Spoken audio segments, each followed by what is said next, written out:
hello guys, good afternoon guys. So ngayong araw guys, nag-araro kami gamit yung makina. Ayan guys, sobrang ganda gamitin ng makina guys.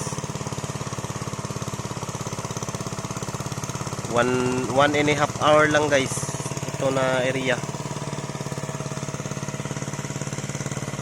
Tapos na to. Ang ganda gamitin guys kasi malapad yung blade niya. 1 metro yung ano yan, 1 meters, 1 meter yung lapad ng blade. So pwede na hindi kultibiton guys, oh. Ayan, oh, para nang kinultibit yung yuta, lupa.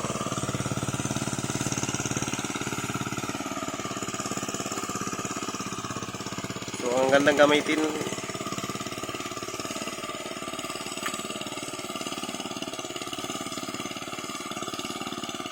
So yung kinalabaw to pag-araro. So isang half day to matatapos ito na area. Half day to matatapos sa ganyan nga makina guys. So 1.5 hour lang. At hindi siya mabigat guys, alalayan niyo lang. Alalay lang, oh. Kasi yung blade na niya magpatakbo. Alalay ka lang.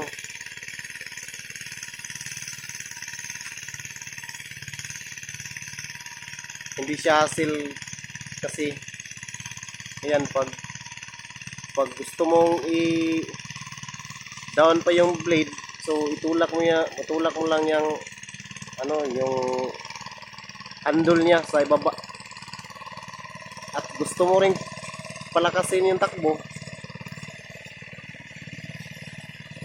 ihila mo yung yung handle niya pa itaas para mabilis ang takbo. So ang bilis ng ang bilis ng makina na may makina kumpara sa mano-mano lang kalabaw. Sobrang diferensya na. Tsaka gusto namin na ipaparmol sana ito, kaso mano-mano lang yan, oh. Yan, mano-mano lang, mabilis naman.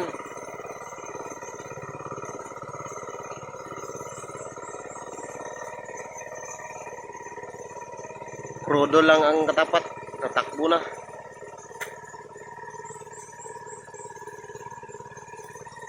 So ito ang itatanim naman dito, pipino or atsal, or dito pipino, doon sa kabila ang atsal, doon sa yan banda sa may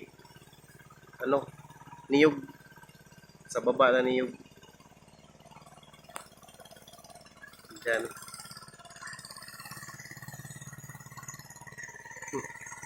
Subida. So ayan guys, maraming salamat. So update ko lang kayo guys pag magsimula na kaming mag plat dito, plat sa update ko rin kayo kung ano ang aming itatanim dito. So maraming salamat guys, God bless.